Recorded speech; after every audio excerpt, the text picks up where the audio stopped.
The air in the boardroom was thin and cold, scrubbed clean of any scent except expensive leather and fear.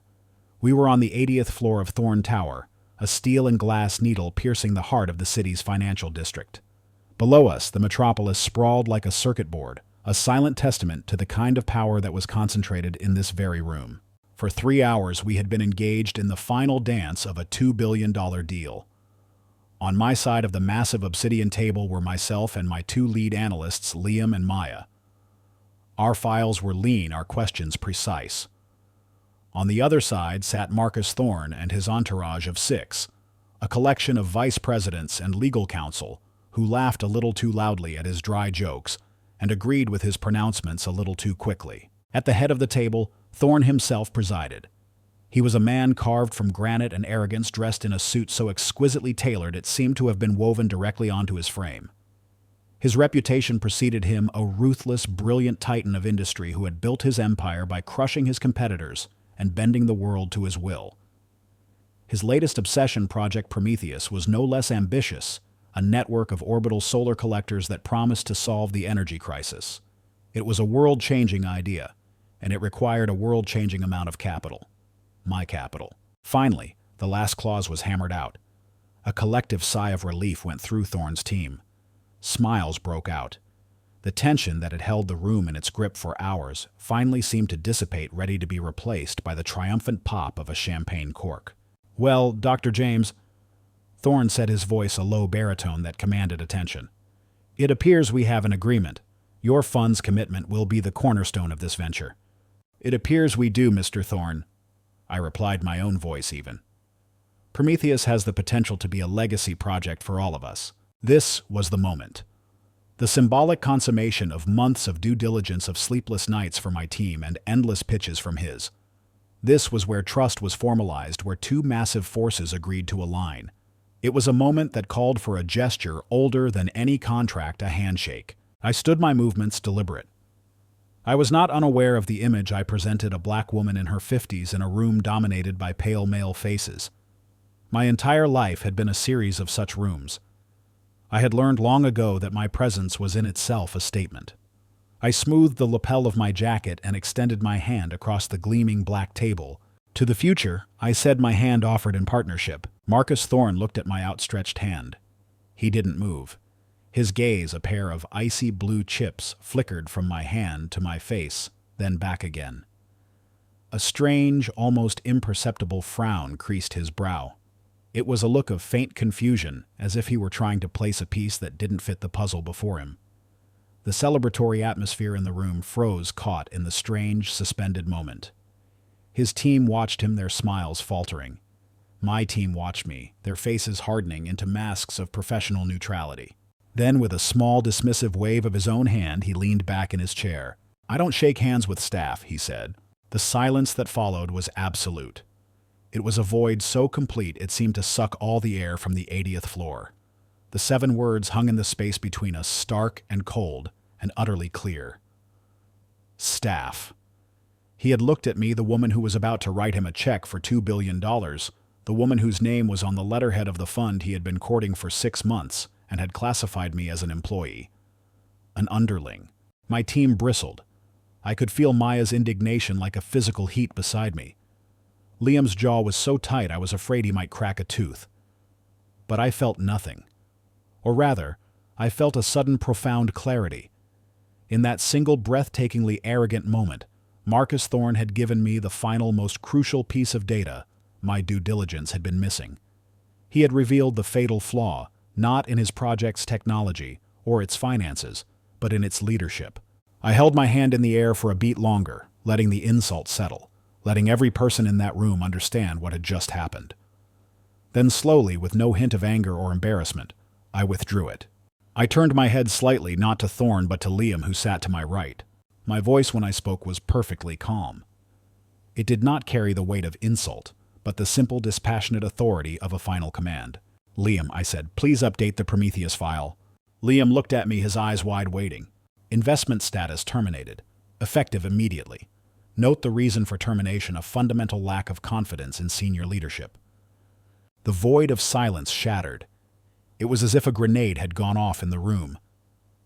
One of Thorne's vice presidents physically jolted, sputtering. "Dr. James, wait. I think there's been a misunderstanding." Thorne himself looked utterly baffled, his reptilian brain unable to process the turn of events. "What did you say? Staff are not authorized to—" "I am not your staff, Mr. Thorne," I said, finally meeting his gaze. My voice was still quiet, but now it had an edge of cold steel. "I am Dr. Alana James. I am the founder and CEO of the Horizon Impact Fund, and I was, until 30 seconds ago, your lead investor." I began to gather my papers into a neat stack. Maya and Liam followed my lead, their movements swift and efficient. "You can't be serious!" Thorne roared, his face finally flushing with a dark mottled red, as the reality of the situation crashed down upon him. $2 billion, you're throwing it away over a handshake? I paused my portfolio in my hand and looked at the man who thought he was the master of the universe. "You are mistaken, Mr. Thorne." I said, my words precise and final. "You seem to think I invest in projects. I don't. I invest in people. A man who cannot tell the difference between his lead investor and his staff is a man who is dangerously out of touch. A man who holds such casual contempt for the people he deems beneath him will inevitably create a culture of failure. You are a risk I am no longer willing to take. The deal is off. We are leaving." I turned, and with my team flanking me, I walked toward the door, leaving behind a scene of complete and utter chaos. I did not look back. The Horizon Impact Fund was not born in a boardroom. It was conceived at a worn-out kitchen table in a small apartment that always smelled faintly of burnt coffee and ambition. Its first prospectus was scribbled on the back of a napkin, and its founding capital was every penny I had saved from my salary as a university professor, plus a second mortgage on a house I could barely afford. I never set out to become a financier. My first love was anthropology, the study of human systems. I was fascinated by the why of our behavior, why we build societies, why we create art, why we cooperate, and why we betray. I saw the world as a complex network of relationships governed by unspoken rules of trust, status, and reciprocity. I earned my doctorate, became a tenured professor, and believed my life's work would be confined to the hallowed, dusty halls of academia. The shift began with my husband, Robert. He was an engineer, a brilliant, practical man who saw the world not as a system of people, but as a system of problems waiting for solutions.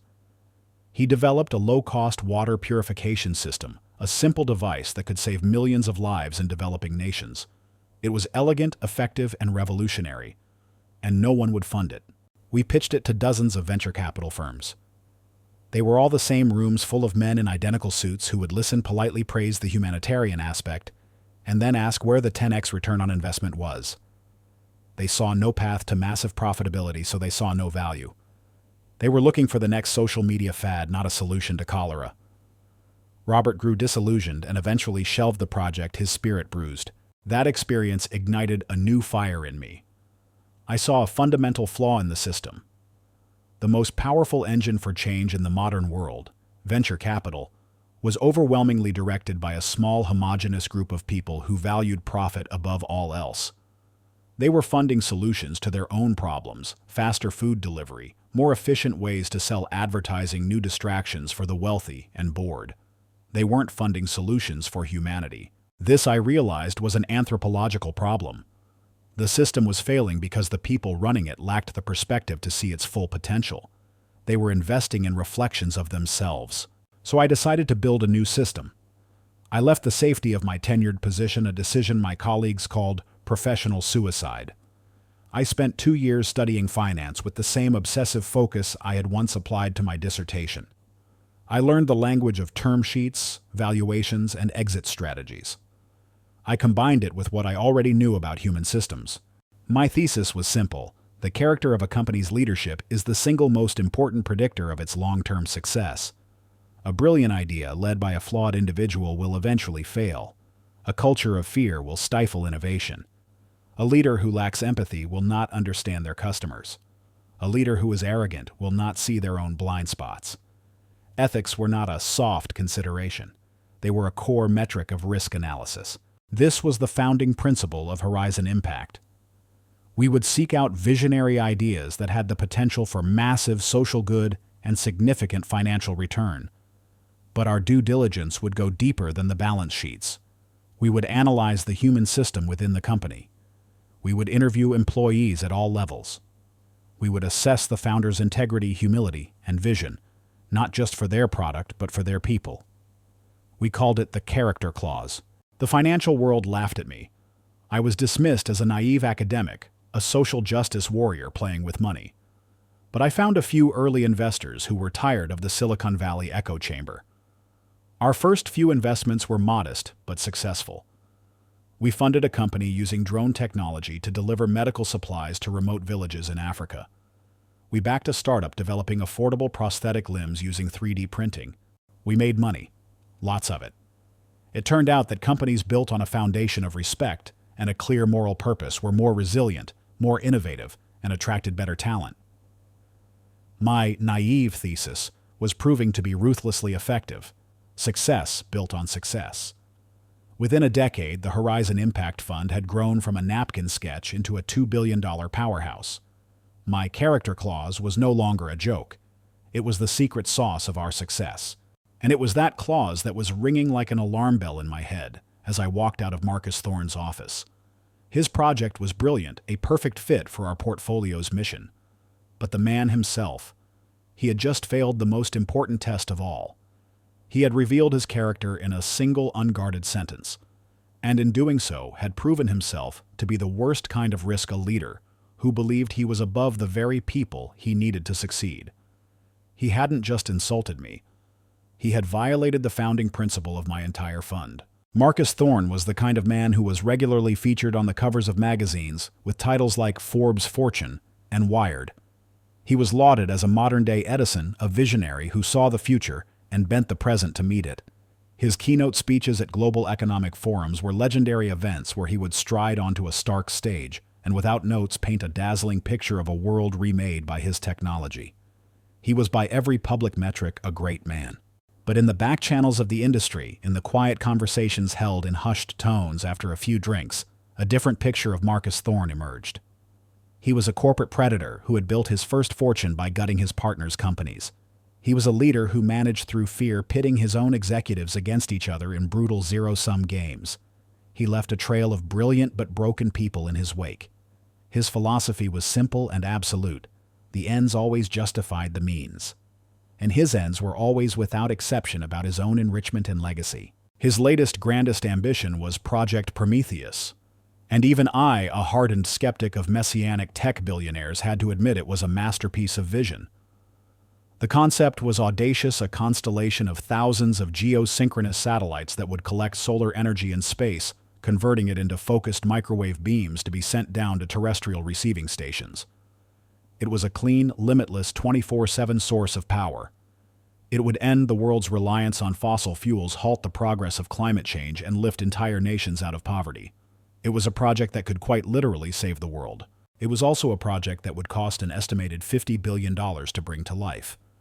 No single government or corporation could shoulder that kind of burden alone. Thorne needed a consortium of investors, and to attract them, he needed a lead. He needed a cornerstone investor whose commitment would signal to the rest of the market that Prometheus was not just a billionaire's fantasy, but a viable, world-changing enterprise. That was why he had come to the Horizon Impact Fund. My fund was an unusual choice for a man like Thorne. We were not the biggest player, nor the most ruthless, but we had something he desperately needed: credibility. Our character clause and our track record of backing socially responsible, successful ventures had given us a unique reputation. An investment from Horizon was a seal of approval. It told the world that a project was not only financially sound, but ethically robust. If we were in other, more traditional funds, would feel safe to follow.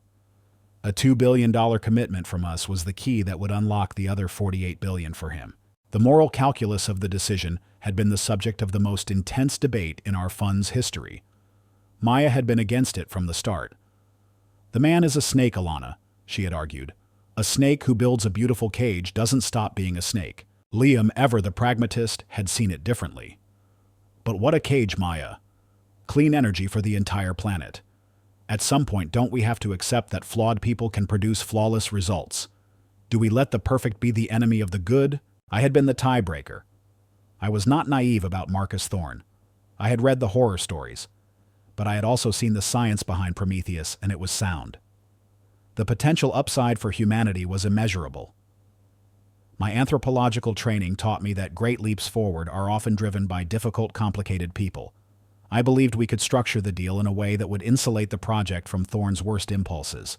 We could put oversight mechanisms in place, demand seats on the board, and write covenants that protected the staff and the mission. I made the call to proceed. I rationalized that we could manage the man in order to save the world.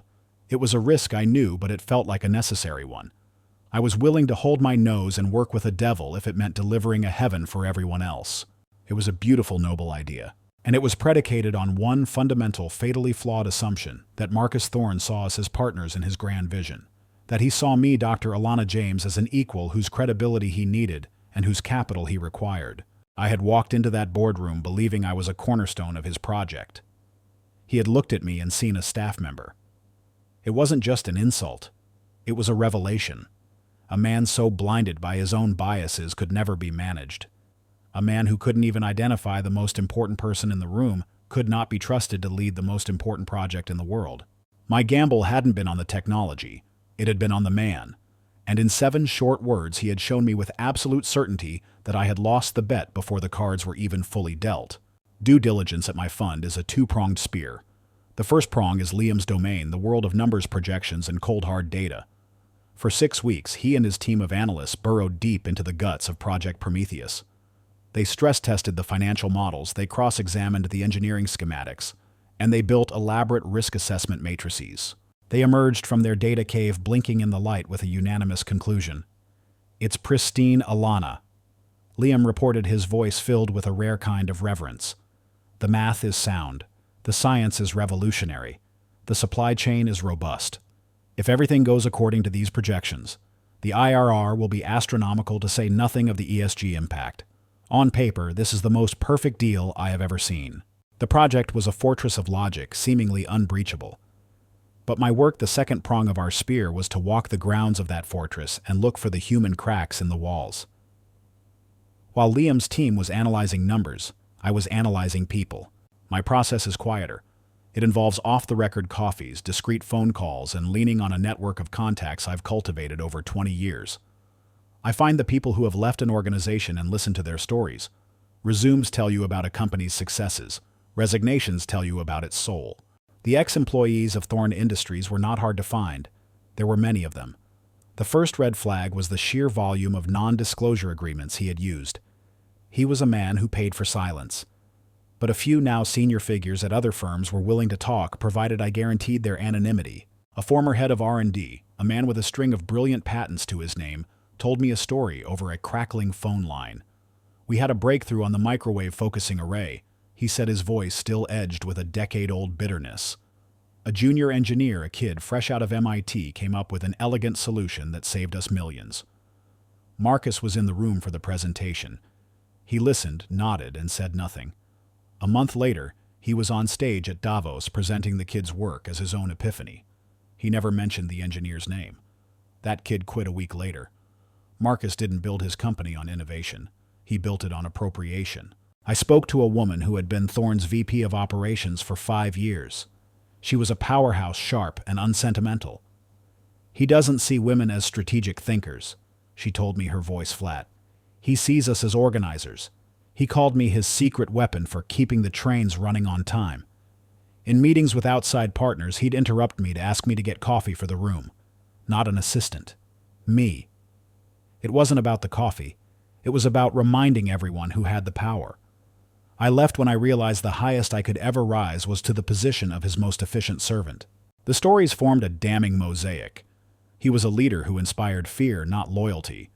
He saw his employees not as assets to be nurtured, but as resources to be consumed and discarded. The culture wasn't just tough, it was toxic.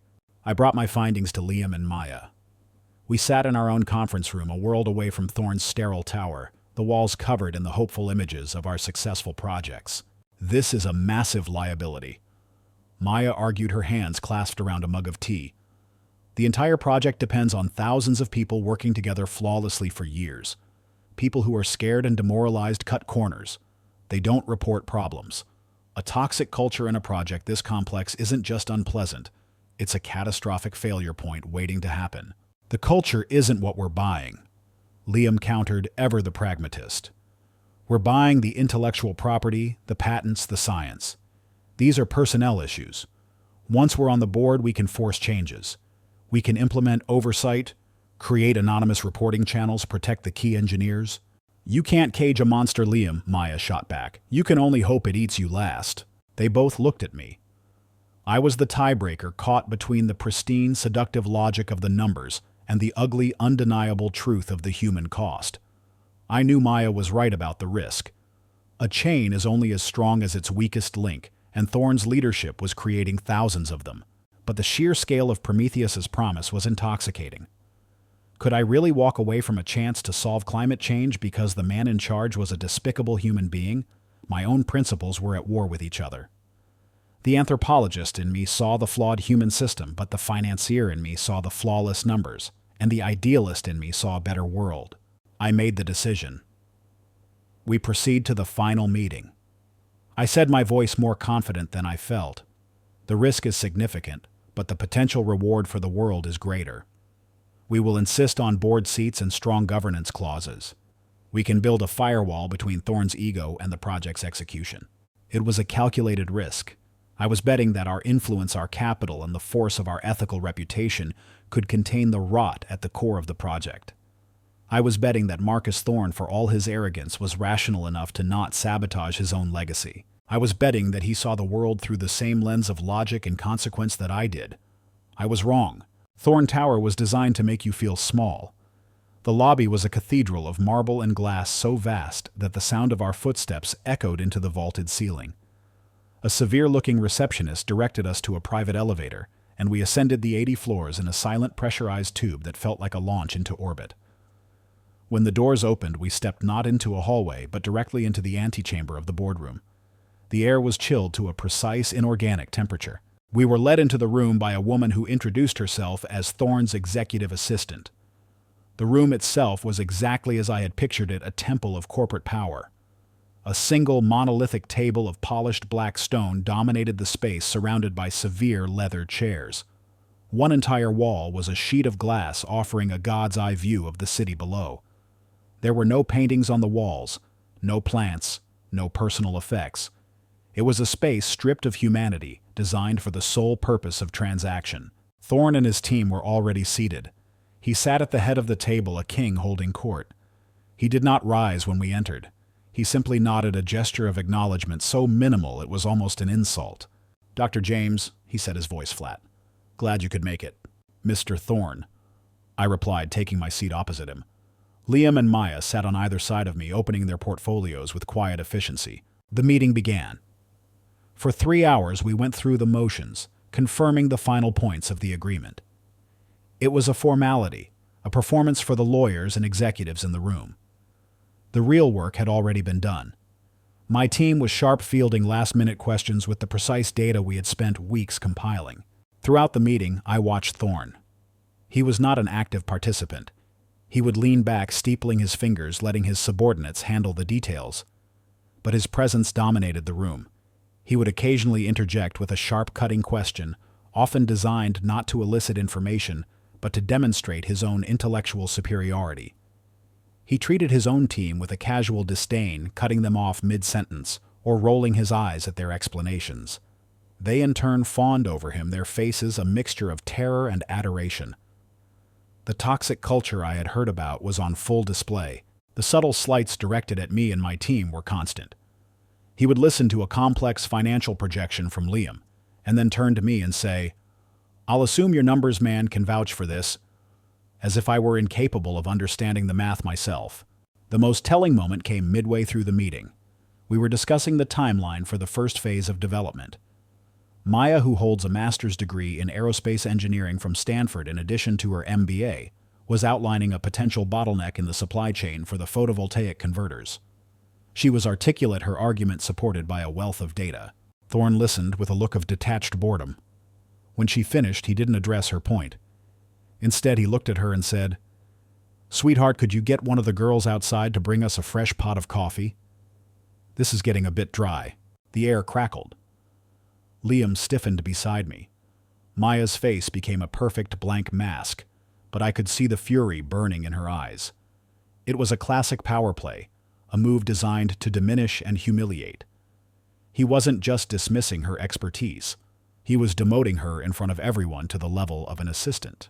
I intervened before Maya could respond. "That won't be necessary, Mr. Thorne," I said, my voice cool and even. "Ms. Chen was making a critical point about your supply chain. Perhaps your head of logistics could address it." I shifted the focus, defended my team member, and put the onus back on his people, all without raising my voice. Thorne gave me a look of mild surprise, as if a piece of furniture had just spoken back to him, before grunting and gesturing for his logistics expert to respond. The meeting continued, but for me the atmosphere in the room had changed. The abstract red flags from my research had become concrete and personal. This wasn't just a man with a reputation for being difficult.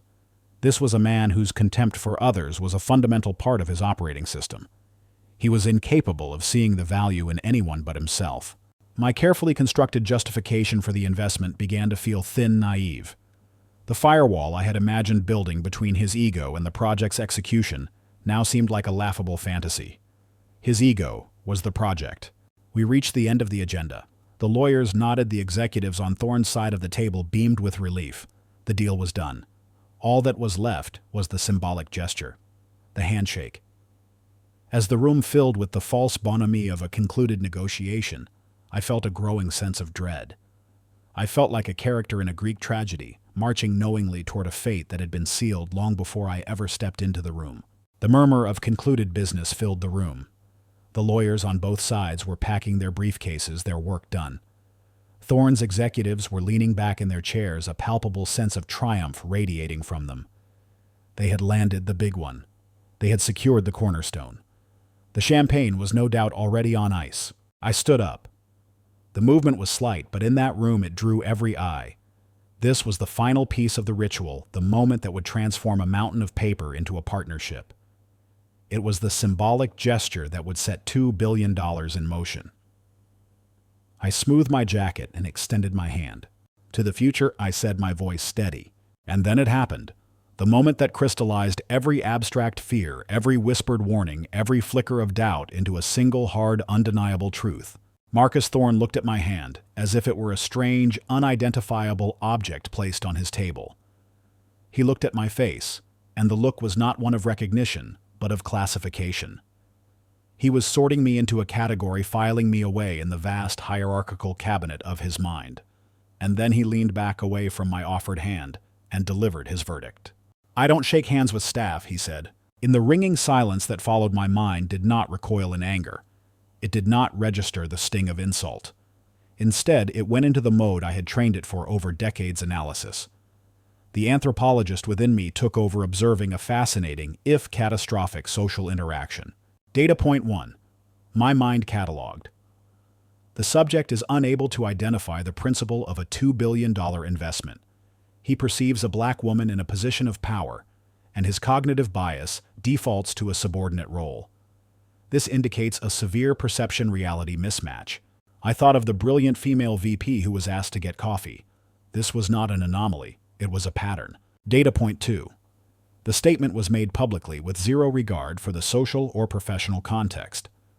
This demonstrates an extreme level of narcissism and a lack of situational awareness. The subject's ego blinds him to the potential consequences of his own actions. I thought of the engineer whose work was stolen and presented at Davos. This was the same pattern. The needs and feelings of others were not a variable in his equation. Data point 3. The action has introduced a fatal instability into the system at the precise moment of its formal creation. The leader himself is the primary source of risk. This was the core of it. All the work Liam's team had done, all the pristine financial models and flawless technical specs, were predicated on a single assumption that the project would be executed with rational competence. But Marcus Thorne was not rational. He was a creature of pure ego and prejudice. A man like this would not listen to warnings from engineers he didn't respect. He would not heed the advice of partners he couldn't even properly identify.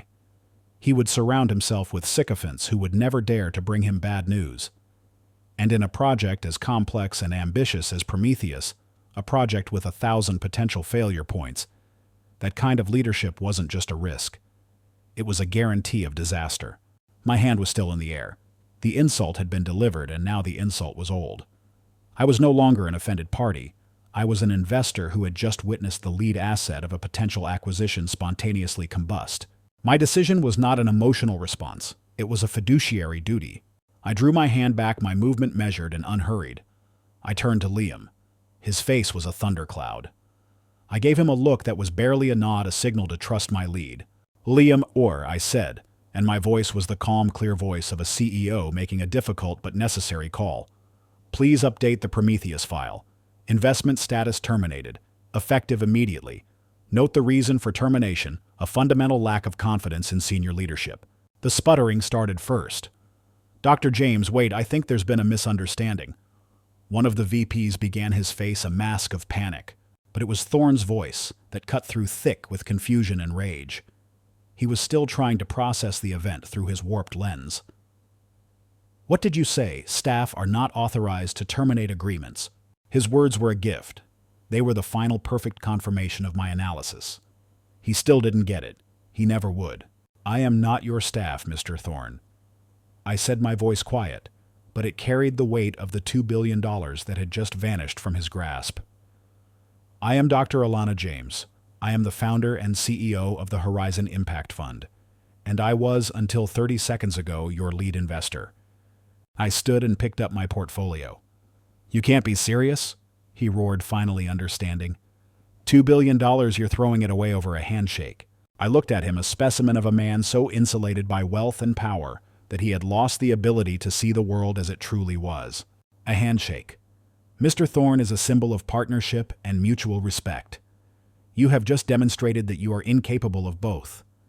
I don't invest in projects, I invest in people. And you have just shown me that you, the single most critical person in this endeavor, are a catastrophic liability. The deal is off. With that, I turned my back on him and walked toward the door.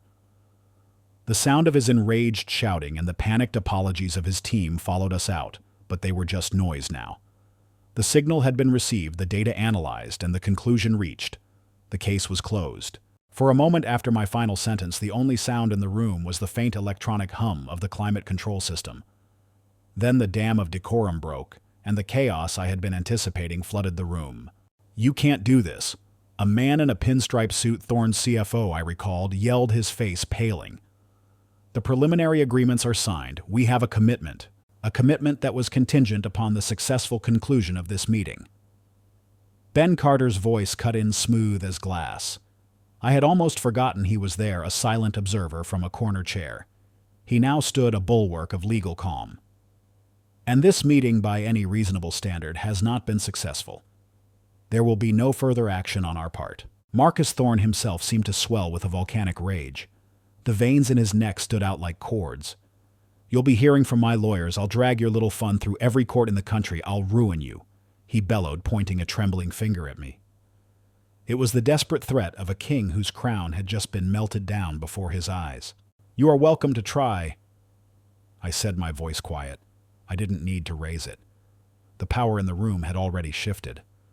But you'll find our due diligence, including my final risk assessment of your leadership, to be impeccably documented. I gave a small nod to Liam and Maya, and we began our exit. The move was a signal that the conversation was over, a fact that Thorne's team seemed unable to grasp. They swarmed, a flock of panicked executives trying to block our path to the door. The CFO, a man named Peterson, got in front of me, his hands held up in a placating gesture. Dr. James, please. He pleaded, his voice now a desperate whisper. Let's be reasonable. Mr. Thorne, he's a visionary. He's unconventional. What he said, it was a poor choice of words. A mistake. Let's not throw away years of work over a simple misunderstanding. I stopped and looked at him.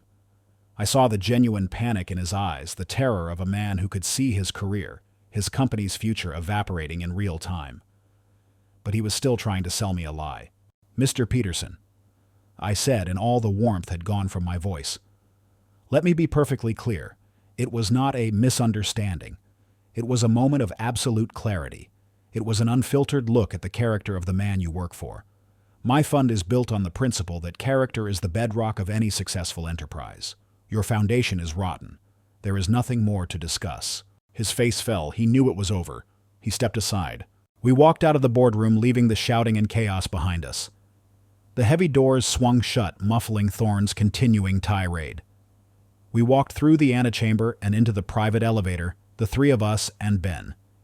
As the doors closed, sealing us in a silent, descending capsule, the tension of the last 3 hours finally had a place to go. Maya let out a long, slow breath. "My God," she whispered, leaning her head against the cool steel wall.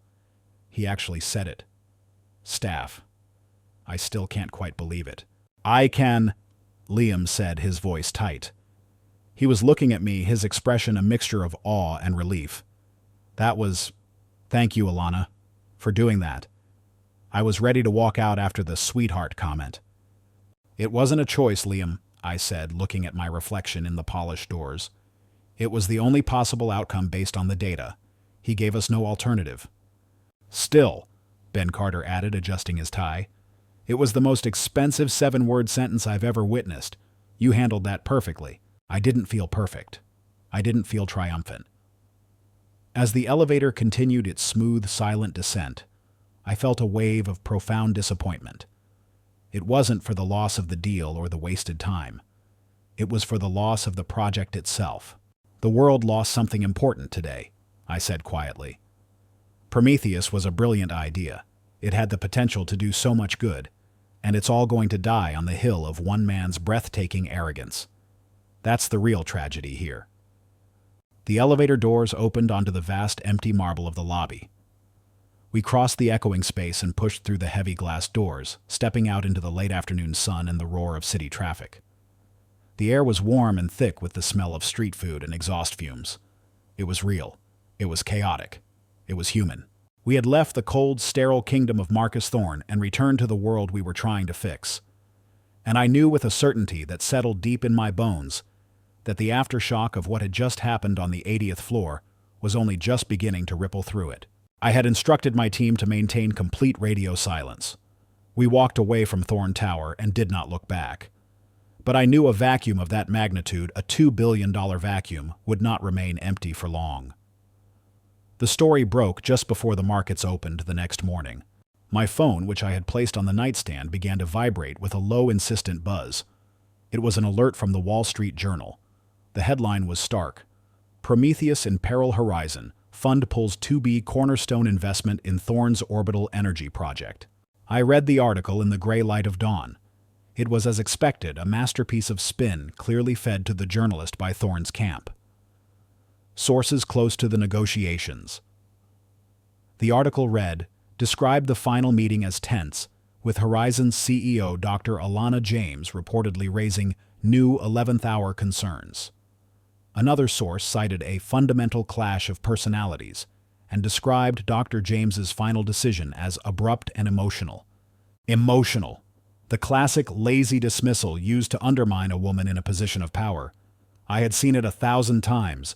They couldn't attack my numbers or my track record, so they attacked my temperament. By the time I arrived at my own office, the media storm was a full-blown hurricane. Every major financial news outlet had picked up the story. My face was plastered across screens on business channels, positioned next to a glowering photo of Marcus Thorne. The initial narrative was largely in his favor. The pundits painted a picture of a reliable, established titan being held hostage by a flighty, unpredictable smaller fund with a social agenda. Thorne Industries stock took a nosedive in pre-market trading. The financial world was shaken, and they needed a villain. For the moment, I was it. My communications director, a sharp woman named Isabel, was already in my office, a tablet in her hand, displaying a torrent of incoming media requests. "They're calling you the $2 billion woman," she said, her expression grim. "The narrative they're pushing is that you got cold feet and torpedoed the deal." Liam and Maya were there too, their faces tight with anger. "This is slander, Alana," Liam said, pacing the room. "They're calling you emotional after he... My God, we should tell them what he said. We should tell everyone." "No," I said, my voice calm. The four of us were in the eye of the storm, and I knew it was my responsibility to be the calmest one there. "We will not get into a mudslinging contest with Marcus Thorne. That's a game he has been playing his entire life. We would lose, and we would lose our dignity in the process. So we do nothing," Maya asked, incredulous. We let them define us. No, I said again. We will not be defined by their noise. We will be defined by our principles. Isabel, we will issue one statement. It will be sent to every outlet that has contacted us. After that, our only response to any further inquiry will be, we have no further comment at this time. I paused, gathering my thoughts, choosing my words as carefully as a surgeon chooses a scalpel. The statement will read as follows, I dictated. The Horizon Impact Fund confirms that it has withdrawn its interest in Project Prometheus. Our investment model is a holistic one, giving equal weight to a project's financial viability, its technological innovation, and the strength and character of its executive leadership.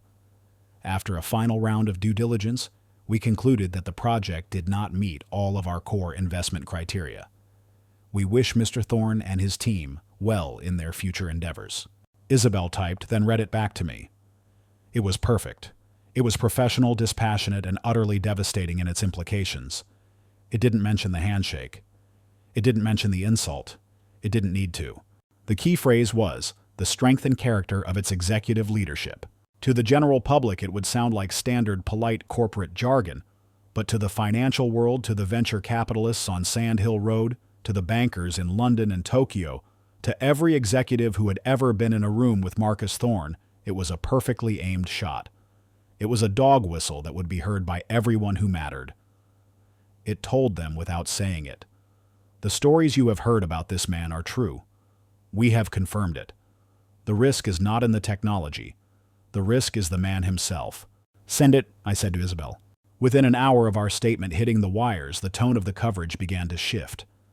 The narrative of the emotional woman began to fray. Thoughtful journalists started asking a new question. What exactly did Horizon's due diligence on Thorne's character uncover? Old articles about Thorne's ruthless business practices began to resurface. The anonymous stories I had heard from his former employees started to find new life as reporters began digging for sources. The storm was still raging, but it was no longer a storm directed solely at me. I had refused to be the story. Instead, I had made Marcus Thorne's character the story. And now the world was beginning to wonder just what kind of man he really was. The media, like any storm, eventually moved on to new coastlines. The narrative had shifted, and Marcus Thorne was now on the defensive, his reputation taking on water faster than his PR team could bail. But as the external noise faded, it was replaced by a quieter, more challenging chorus of voices from within my own world. These were not the voices of critics or rivals, but of allies. Board members of my fund, early investors, who had believed in my vision when it was nothing more than a theory on a napkin. They called their tones a mixture of support and concern. The most pointed conversation was with George Chen, our fund's first major investor, and a man I considered a friend. He was a retired physicist, a Nobel laureate who had put his faith in me because he believed in a rational, ethical approach to progress. Alana, he said, his voice kind but probing over the phone. I support you. I always will. But I need to ask the question that others are whispering. We all knew Thorne was a son of a bitch. That was priced into the deal. But Prometheus, the science was real. The potential was staggering. Is it possible we let our principles, our justifiable anger, get in the way of a greater good? Did we just sacrifice a cure for cancer because the doctor had terrible bedside manner? His question was the sharpest arrow because it was the one I had been asking myself in the quiet hours of the night. Had I let a personal insult, no matter how egregious, stand in the way of a project that could have redefined the future of humanity? Was my character clause a noble principle or a fatal rigidity? That evening I stayed in my office long after everyone else had gone home. The city lights twinkled below 1,000,000 points of life, each one dependent on the energy we were all fighting over. I pulled up the file on Robert's water purifier, the project that had started it all. I looked at the simple, elegant designs and read the reports on its potential impact. It had been a perfect solution, killed by a system that couldn't see its value. Was Prometheus the same? No, I realized. It was the inverse. Robert's project was a brilliant solution created by a good man. It failed because the system was flawed. Prometheus was a brilliant solution created by a flawed man. And it would have failed because the man was the system. My mind went back to my anthropological training. I thought of great civilizations that had crumbled not from external threats, but from internal rot. From leaders who became so insulated by their own power that they lost touch with reality. They built magnificent structures on foundations of fear and oppression, and eventually the weight of their own hubris brought everything crashing down. Marcus Thorne was not just a man with a bad personality. He was a systemic risk. A leader who creates a culture of fear is a leader who will never hear the truth. His engineers would be too afraid to report flaws. His managers would be too afraid to admit delays. His entire organization was a conspiracy of silence designed to protect one man's ego. What would have happened 5 years into the project when a critical flaw was discovered in the microwave transmitters? Would the terrified engineer who found it have spoken up, knowing Thorne's reputation for destroying the careers of those who brought him bad news, or would he have stayed silent, letting a potential catastrophe unfold? I looked out the window at the vast, interconnected network of the city. A project like Prometheus would require a level of trust and collaboration that was simply impossible in a culture Thorne built. The greater good it promised was a mirage because the path to it was fundamentally corrupt. It would have been a monument built by slaves destined to crumble. My decision in that boardroom had not been an emotional reaction to a personal slight. It was a professional diagnosis of a fatal systemic disease. The character clause wasn't a moral luxury. It was the most powerful and pragmatic risk mitigation tool we had. It had done exactly what it was designed to do. It had protected our capital and our principles from a catastrophic failure. I didn't sacrifice the greater good for my principles. I made the choice based on the conviction that the greater good is impossible to achieve without them. A sense of calm settled over me, quiet and unshakable. The court of public opinion could debate my actions, and my concerned friends could question my methods. It didn't matter. I was at peace with my decision not because it felt good, but because it was coherent. It was the only choice that held true to the principles upon which I had built my life, my career, and my fund. The case was in my own mind closed. Now it was time to find a new horizon. 3 months later, I found myself in a room that was the absolute antithesis of Marcus Thorne's boardroom. It was not on the 80th floor, but on the ground floor of a converted warehouse in a part of the city that was still gritty and vibrant. The air didn't smell of conditioned sterility. It smelled of soldering fumes, whiteboard markers, and fresh coffee. There was no obsidian table. Instead, a cluster of mismatched desks were pushed together, littered with circuit boards, laptops, and half-empty mugs. The walls were covered not with expensive soulless art, but with complex diagrams, equations, and inspirational quotes scrawled directly onto the paint. The team I was meeting with was not a collection of gray-faced sycophants. It was a chaotic, brilliant group of 5 individuals in their late 20s and early 30s. They were arguing passionately about battery chemistry when I arrived, a young woman with bright pink hair holding her own against a man with a thick beard and glasses. Their CEO, a woman named Dr. Lena Petrova, greeted me with a warm, genuine smile and an apology for the mess. Their project was not as grandiose as Prometheus. They weren't promising to power the entire planet from space.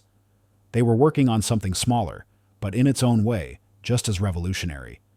They had developed a new type of organic flow battery, built from non-toxic, earth-abundant materials, designed for localized community-level energy storage. It was a solution not from the top down, but from the bottom up. It was a project designed to empower communities, not create a new energy monopoly. For 2 hours, I didn't say much. I just listened. I watched them interact.